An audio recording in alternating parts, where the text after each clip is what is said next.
like, I'm ready. You ready? I'm ready. Good morning, everybody, and welcome back to Relocation with Matt. I hope you're doing well today. It's been a long time, and I had a request last week, and I thought it is time to book some new guests for this channel. We're going to share their experiences here in the DR, what it's like to live here, the good, the bad, and the ugly of it. But more importantly, if you like these videos, make sure you give me a thumbs up, subscribe to the channel so you get notified of the next video that comes out. So I'm in this beautiful spot today on Kite Beach. It's called Coco Tazo Café. I just got shivers. I'm with the owner, Tracy. Thank you for being here. Thank you for having me. So tell everybody about you, quickly. I am a 48-year-old vieja living in the Dominican Republic for 14 years. I have a Dominican husband who is a little bit younger than me. He's super hot, and he gave me a baby when I was 43 years old. The end.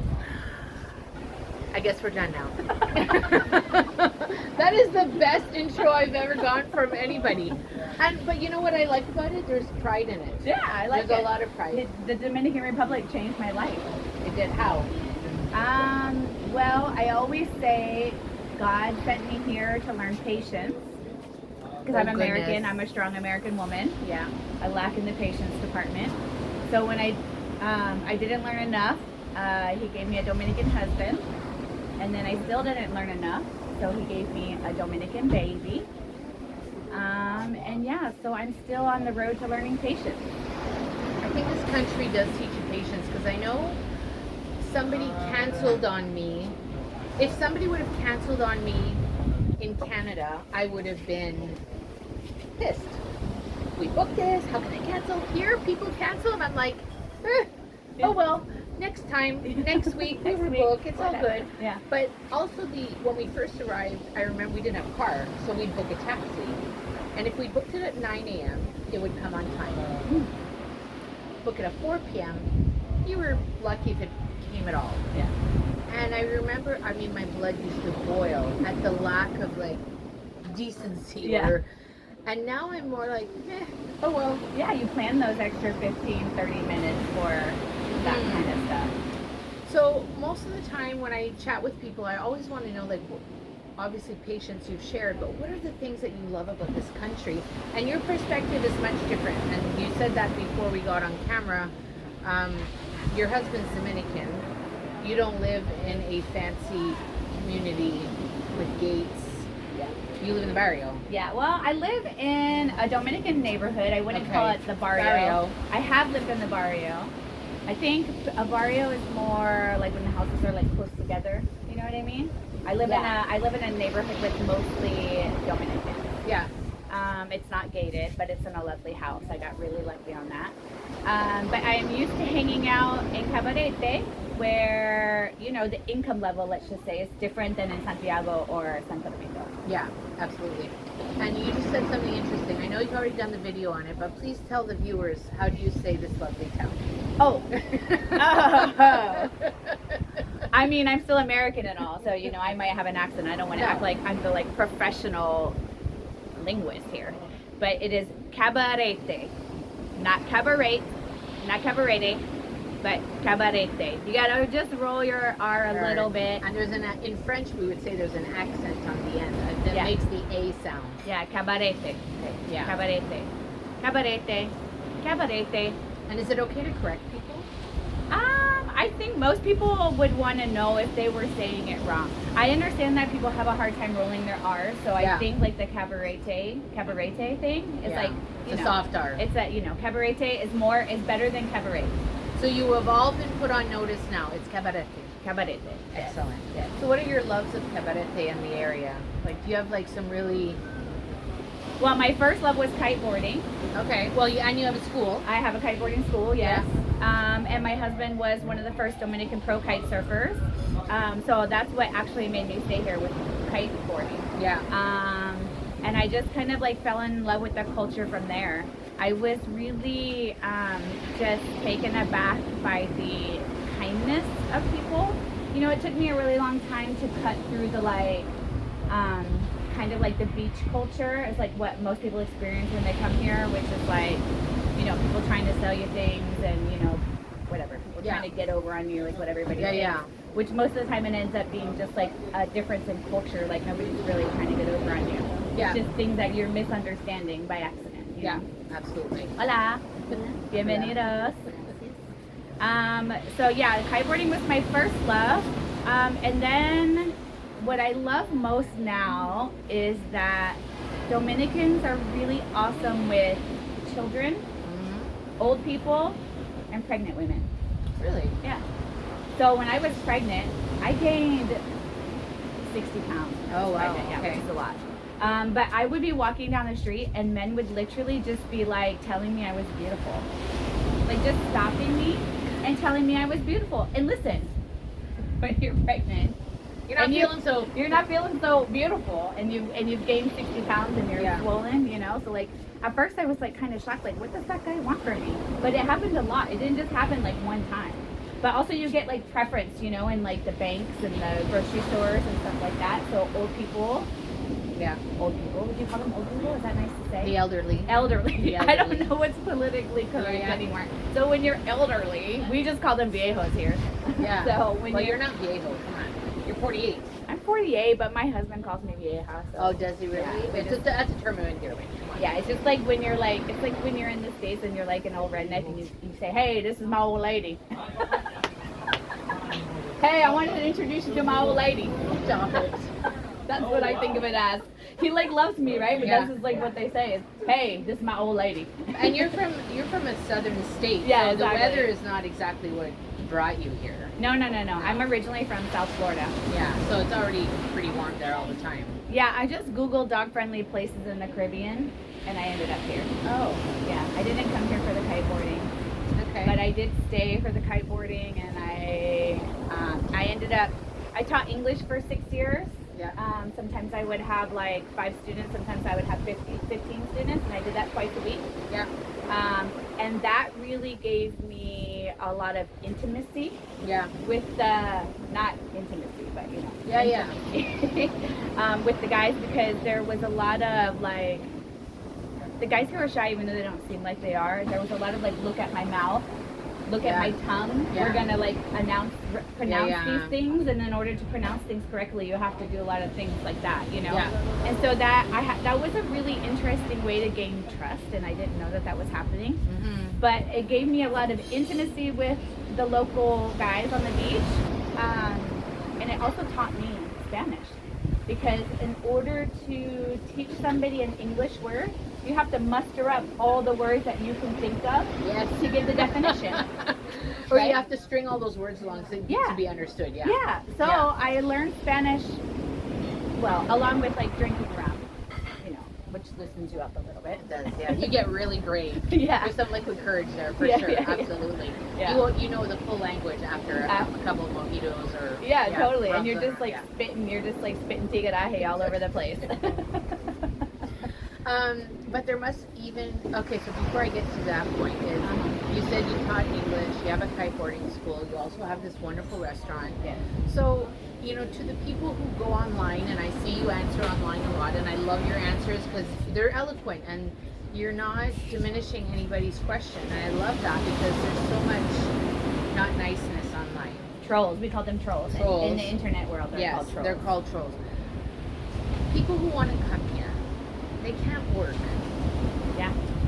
So I see this as, you know, I want to say land of opportunity, meaning if you see the opportunity to create or add value to a community, it's there. Yeah. It is there. So what do you say to those who are like looking for work? I mean, besides the obvious big fat no, but you know, is it just that opportunity, or you have to come prepared?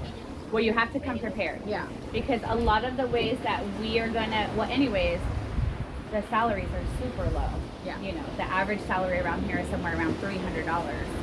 So, like, as a expat, immigrant, visitor, whatever, I mean, you're used to spending $300, whether it's Canadian or American around. You know what I mean? On dinner in a couple nights. You know.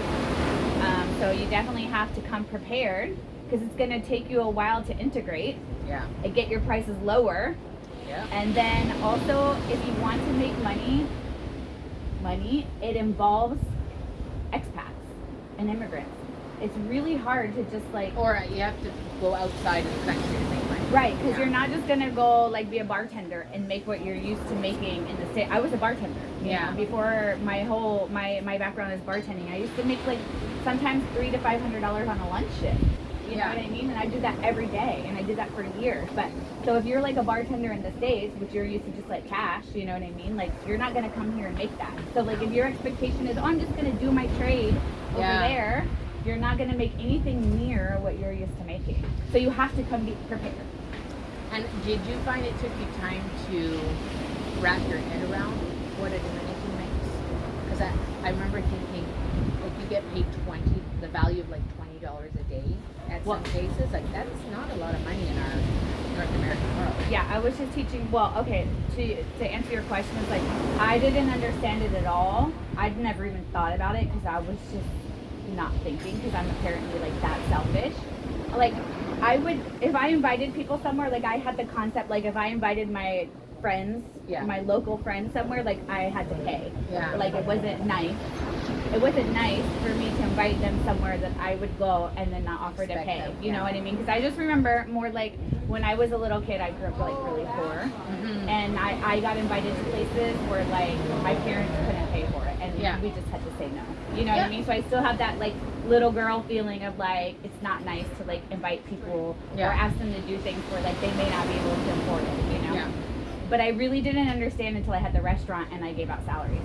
And then, you know, all of that kind of started to become like a reality, like the mix and the equation of how it works when I had a business, because I don't want to pay people that. I want to pay them more. Yeah. But you really can't because of the way the labor laws work.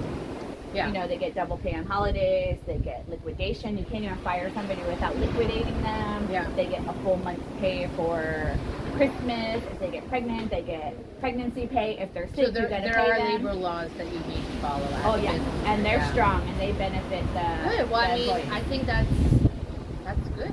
Yeah, but the thing is, it's like I didn't really understand what it meant until I had to follow those laws because I wanted to pay more. Like my heart says I want to pay more, but because all of those extras that you have to pay are based on the salary. So if you pay double pay on the holidays, it's based on the salary. The liquidation is based on the amount of salary. Yeah. So if you want to pay somebody $1,000 a month, or even if you want to give them a bonus structure, all of the benefits are based on that. When you've got a 300 peso plate of food, and you're already only making 5 pesos, 10 pesos on the plate, whatever, you know what I mean? Yeah. The more you raise the salary, the more you got to raise the plates, and it kind of just doesn't make sense, you know? Yeah. So I'm as you're talking about this, I'm thinking as an expat, you know, like, what do you think tipping? What is your view on tipping? Because it's a harsh reality that I know that when we first came, we basically were over tipping. I think. Yeah. We were like being extra generous. Yeah. All right. So I don't think there's a problem with being generous, except for that you need to think that maybe in a way you're kind of perpetuating like a view of the way we are. Yeah. I think that when you have like the tiny perspectives of like many people have never even left like this part of the country. Yeah. They just think that we just come here and we just throw around money, but they don't realize that, like, I'm an American, I don't know in Canada, but you know, we work 10 years to have a 2-3 day vacation. I know what you're talking about. Yeah, you know, and then we just want to come here and we're fat and lazy and tired and we just want to tip people to do everything for us because that's our culture, right? So it seems like we're just like rolling in the dough, right? So you kind of... And I think that, you know, where we live, we are in a bit of a community, and I have a friend who explained it to me. She goes, so you're paying them to do the service they're supposed to give you. And I'm like, when she said it that way, I was like, So she goes, they bring you water because you're paying for the water. She goes, but now I have to give them more because they brought me the water, but that's what they're supposed to do. And I said, I know. So I know that my tipping has gone down quite a bit. Not because the perpetuity of it too is that the expectation is now there, right? Yeah. That you know, well, I brought you this, now you're supposed to give me this. Well, it's not really that way. Yeah. Well, here it's not. So, like, this is the thing, right? Like, this is the different in perspective. Yeah. Just everywhere, right? Like, I'm a server. In my country, we make $2.13 an hour, and that gets eaten up by taxes. So you actually don't make a salary. You know what I mean? Like, and people will say, well, that's, you know, that's what you signed up for. People, the restaurant should pay for it. But it's just like, it is what it is, It is right? what it is, yeah. You know, like, who's going to change that, right? By complaining on the internet about it, right? So literally, tips in the United States are like our living. You know what I mean? Yeah. Here, I say it's nice to give 10%. So everybody likes to complain about Mario. Mr. Mario. Not on my show. No, I love Mario. He's my homie. Many people will say that the tip is included, and it is. It is. Okay. It's a 10% tax. Yeah. It's a 10% propina, and it is supposed to go to all of the staff. Yeah. So if there's a security guard on, if there's a cleaning lady on guard, it's not going to your, like, server. the way you think of it as going to your server. So if you give them extra, it goes to the server? It depends on their policy inside. So like here we pool tips. Good, okay. So it goes to everybody who's working here. Yeah. But we don't give it to the security guard, for example. You know, like we have the restaurant here. Yeah.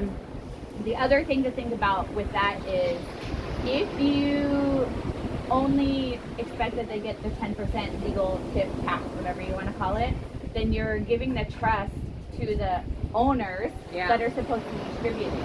And then the owners would potentially distribute it once or twice a month. And then you have to like keep really track of like who is working what day, you know what I mean? So it's kind of just like messy, right? Yeah. And then in this country it's maybe, it's probably like owners' responsibilities to keep track of that, but it's just, it's different here, you know. So I would say give at least 10%. Okay. I like that, 10%. Yeah. Good round number. Yeah. So before we talked a little bit about what you love about this country, but even after this many years, there must be things that drive you a little bit crazy still. All right. So I am recently. I'm looking at my time because I feel like my time was going to run out. But we're 16, 17 minutes. How many minutes we got? Oh, no, we got tons of minutes. Okay. We're good. All right. I'll edit that piece out. Getting up close. Yeah. All right. What was the question? The question is, what things? What I mean, annoys I've only been here 4 years, and there are still things that drive me a little, you know, sometimes I'm just like mind boggled that why are you double parked on a Friday afternoon in the middle of Cabarete when there's this much traffic? Yeah. Those kind of things drive me crazy. Like on my street, when you're trying to like go through because it's only one lane street, there'll be a car parked here, and then the person will park their moto right here instead of parking it like up here where you could like go around, right? So like everybody parks like right in the same place, so then you have to like squeeze through, right? Like they don't have like the sense to like look and like park up just a little bit so everybody can squeeze through. Yeah. Yes, Hi.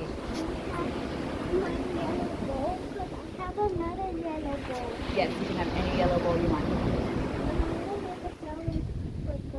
Okay, perfect. Go make a salad for Coco. Thank you. I can't because I'm doing an interview right now, baby. All right. And that was the Dominican baby she got. That was the baby born in Nagua. All right. So the biggest thing that bothers me is I am a woman of big ideas and progress. Yes. And I like to make shit happen. You can't get that out. I'm a customer. Sorry. We don't. Okay. So I am used to like doing things that people said I can't do. I'm used to like move and shake and get shit done, you know, like really just humping it out, you know. I'm used to like a lot of stimulation, a lot of just like, you know, a lot of stimulation, you know, a lot of like power of the brain, power of the mind, like rocking it out, you know. Yeah. Working in a team, you know, having other people understand like what you're doing and not getting mad at you for like your ideas or, you know what I mean, like tossing stuff around and like playing devil's advocate and all that kind of stuff. So that's something that I miss, which I am not, which I am lacking maybe in my lifestyle. But I think now that I've been here 14 years, I am opening my network to include that. So like my friend Zara and I, shout out to my bestie Zara, we went to Santiago and participated in the AI conference that they had there. Oh, nice, okay. Yeah, so there's actually a lot of really progressive things to do if you're just not like laying around being a beach bum like I've been for 14 years. You just I don't think you've been a beach bum. You look like you've been pretty busy. Yeah, I've been busy. The thing is, it's like, you're just, the culture is just different. You know, everybody's relaxed. Tranquila, mommy is like what I hear a lot from my husband, you know, like relax, like don't be so fired up, you know, and I'm at like. But it's hard when you have your own business. I know that since I had my own business when we got here. I started a second one, and then we started a third one. Yeah. And now it's like, you can't help but, like this weekend, you know, shout out to my hubby, but we have red cinnamon rolls, which I was going to bring you some. Oh, you're so rude. I'm gonna Turn come this back. off right now. I'm gonna come back. Now I'm gonna I come feel back. like super. Now that's what annoys me, Missy. I'm going to come back with them. But, like, we have these rolls that blew up here, Yeah, right? awesome. And then people are like, oh, we don't like sweets. So let's, what do we do? Well, let's do a pizza roll. So now we have a pizza roll. Oh, that sounds delicious. Yes, but wait. Uh-huh. This weekend I had an inspo, and I'm like, babe, look at this. And he's like, oh, so yesterday he made a Big Mac roll. You're gonna die. Was it good? It was good. Oh. With the sauce and everything. Oh. And the meat and everything, and the cheese and all of it?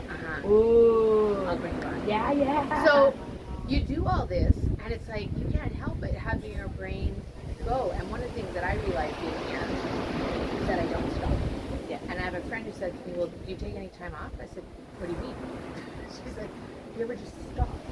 Like, do you just have a day? And I'm like, who did that? She goes, but Nat, she goes, you have to plan it. Because if you don't plan it, she goes, you'll never do it. And then I burnt out this spring. I'm doing TEDx, Cabarete, Oh, yeah. doing TEDx. Yeah, that was a lot of organization for you. Yeah. And running my, my speaking business, doing, teaching every week. So I started implementing this 1 day a week, go with the flow. Ah. And I don't do anything on that Hey. day. If I want to work, I do, Uh-huh. but it's a different mindset because now Yeah. it's like, oh, I don't have to, but I'm going to. No, you anyway. got to get into that Dominican spirit, baby. You got to have at least 1 day off at all costs. Yeah. And it doesn't It matter who calls you, who wants what. You take that day off. Yeah. And go to the river and Yeah. drink some rum. And, Yeah. Because it does, because we're here for this. Yeah. For this, Yeah, that was a thing that was really hard for me at first. Was like, well, anyway, now that I have the business, it's a hard thing for me, right? Because I'm super competitive. I'm a super go-getter. I can see like things where I'm like, oh, I can take over that market, right? Yeah. But I have to remind myself that like I didn't come here for that. Yeah. I came here to like chill, relax, not be a machine for the first time in my life, Yeah. and go with the flow more. And also as moms being the example, right? Yeah. Like we have daughters, Yeah. so I mean my daughter has already started talking about what business she wants to do in high season and how she's gonna, and I'm like, oh, of course you are. Yeah. And I'm like, oh my god, when are we gonna do that? Yeah. Well, mine makes mojitos. Babe, Oh, who's this? this is Alexis, my 11-year-old. Yes, hi Alexis. Come here. Look at this Coco. She moved here when she was 5, and she Yes. already speaks full Dominican Spanish, and she Yes. goes to a private Dominican school in Spanish, Nice. and she knows how to make the best mojitos, even though she's only 11, and in the United States, they would call CPS on us. Oh well, come get us here in the Dominican Republic. Look who just hopped on. He likes my earrings. Oh my God, be careful. You don't let him rip them out. Yeah. Okay, bye. Thanks, Coco. Thanks We're for just, stopping we're in. just invading your interview. You know what? This is awesome. You know what? This is how it is when you come to El is what Coco it's like. Tazo. Yeah, and you need to come because we lived here for so long and we didn't come. And I would see the sign. I'm like, I gotta go to this place. I gotta go to this place. I gotta go to this place. And then you come and you're like, oh, I need to.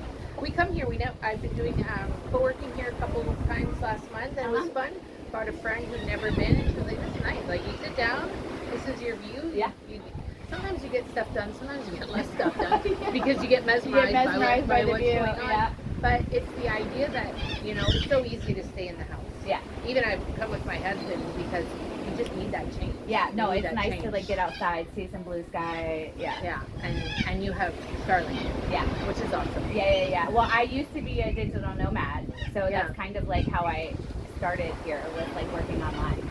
And I think that there's a lot of opportunity to work online, but come prepared. Yeah. And then be open to opportunity. Well, at least now we have more than like one, what is it, megabyte of speed? Is that how you measure? Yeah, So like yeah. when I moved here, we had, hold on, get the bird, take him away from here. He's like super chatty, more chatty than me. Yeah. So we had like 1 megabyte of speed when I first moved here. Yes. Now we have Starlink, which Yeah. is like 200, right? So like And we're I in think, heaven. And I think that people need to understand the internet here is good. Yeah, no, the internet here is really good. Yeah. Yeah, we have fiber, and if you don't have fiber, most places now have Starlink. So the thing that you need to think about is power outages. Yeah. You know. Power outages can be, You don't have a generator. Yeah, if you don't have a generator, even if you do have a generator and you're on a call, you need to have that like little battery backup thing. You do, because the other day I got booted off and I Yeah. was like, oh, I'll be back. Because in the second between the generator kicking on, and you lose the power, and then it has to like reboot. So you just get one of those like battery boxes, and you plug it into the wall, and plug your computer or your modem into that. Yeah. And then you don't have the downtime.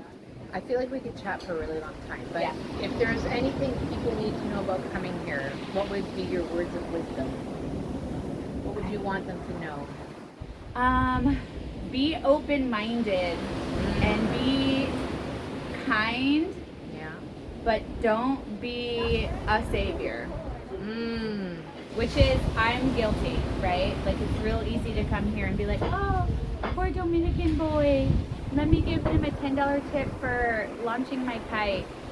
But you really just have to be aware of like what those kinds of things can do, like the impact that it has on like things. Because like if you give that little boy a $10 tip, like maybe now he's not going to go to school anymore because he sees he can get a bunch of money on the beach. You know. I know, like when we had I first had a cleaning lady. She's been with me for 4 years. Yeah. And I didn't understand that she would clean my house for this little bit of money. Yeah. And then, like, I just didn't understand. But then slowly, I thought, this is the way it is. So why am I questioning it? Yeah. But instead of giving her more money, sometimes, like, I gave her clothes for her granddaughter. No, that's what you do. Sometimes I go to the market and I get 2 bunches of lettuce. Yeah. I give her a bunch and she's just like, oh. Yeah, she's totally grateful. Yeah.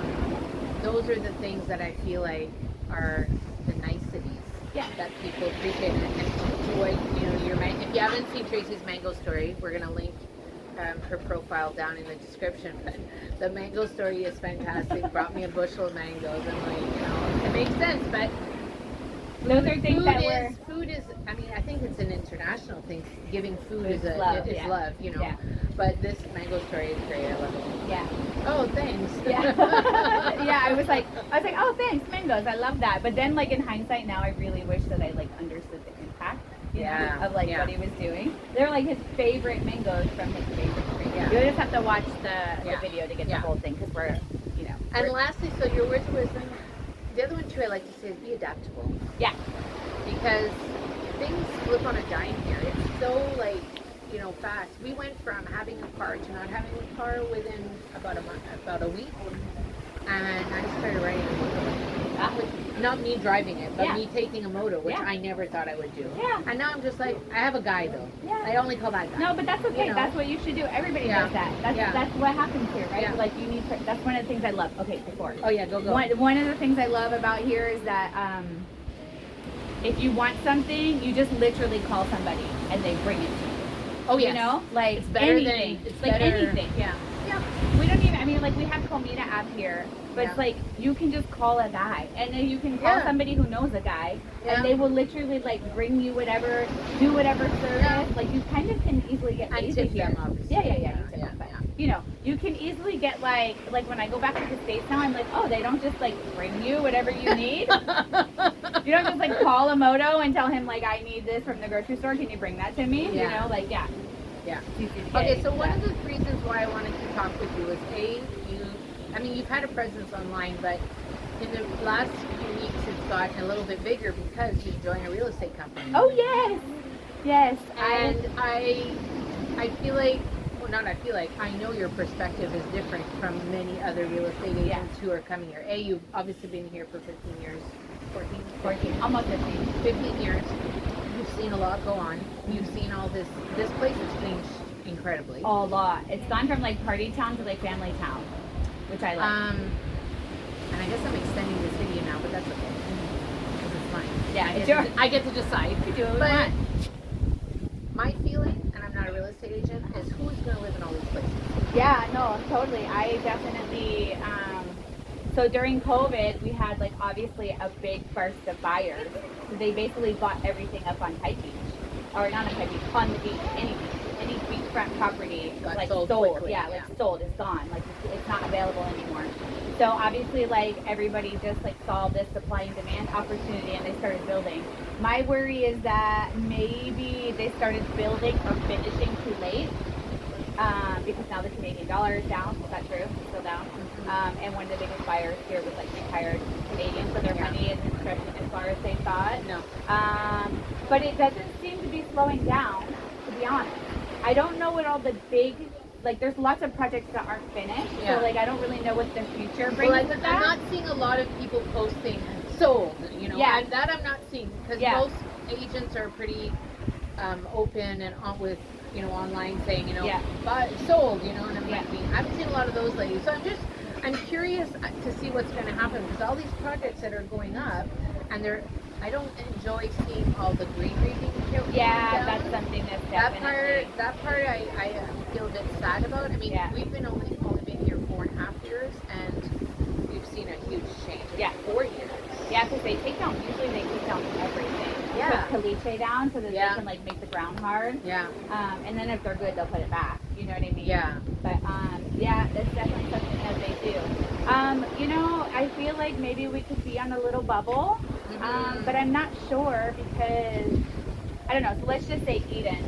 Yeah. They're all sold, and those are like $1 million to $5 million apartments, and they're sold. So like, I'm like, who is going to buy a $5 million condo in Cabarete? But they did. Who's going to buy $1 million of several $1 million condos in Cabarete? But they did. So, I mean, I don't know. Who knows? Yeah, who knows? It's definitely, we'll see. So we're going to put Tracy's contact info in the description. So if you do want to talk real estate, you can definitely reach out to her and she'll answer all your questions and not pass on to anybody else. No. Well, let me just tell you last thing, because I think we're way past our time. But the thing that I want to do differently is I want to be like a truth teller. I think that's what's missing in real estate here. Yeah. Is I don't. Are you not selling paradise? Yeah. No, you know, I don't need the money. I like the money. You're gonna bump that. Okay. I like the money. Obviously, I don't want to do this for free. But I really, just like with my kite school, I really want people to like Cabarete. One of my concepts with the kite school is I don't just put you in the water when there's no wind. Like some people will do that. They'll put you out in the water, they'll teach you theory, and they'll take your money. You know what I mean? Because you're here and you're trying to give them money. And they will take advantage of you just trying to give them money. You know? Yeah. So the same idea in real estate, like I don't just want to take your money, just take your money. Like I want you to love Cabarete and I want you to be happy with like what you get out of here. And I want to tell you the truth about the things that are happening. Like if this road is noisy or if, you know, you need to know if it's noisy. So like if it's, so that way maybe if you got to calculate, you're going to put in double pane windows if it doesn't come with them. You know what I mean? Like it's a calculation you have to make. And that's what I love about what you're saying is that I think that's been my approach as a truth teller. I don't know all the truths, but I will show you the neighborhoods that you won't see online, or the neighborhoods that another real estate agent might not show you. Or I will tell you about this road being noisy, or this area being noisy. Well, many real estate agents are going to go where the commission is. You know what I mean? Like they're not going to, because like the truth is like all places you're not getting the same exact commission because there's not like a regulation here, let's just say. So many of the real estate agents will just take you where they're getting the money from. The bigger priced items with the biggest commission, you know? So it like, is what it is. Yeah. I mean, it's a money game, right? Yeah, you know. That was a lot today. Did we make any progress? We did good. Okay. We did good, yeah.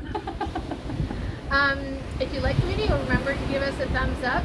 Go and follow Tracy in the description. If you have any questions, make sure you reach out to her. And if you are thinking of relocating and you want to have some questions answered, I'm happy to answer them. Tracy will be happy to answer them. Get in touch with us because I think we are truth tellers. Truth tellers. High five for truth tellers. 100%. But whatever you choose to do, I hope you have an incredible day, and I'll see you soon in the next episode. Bye for now.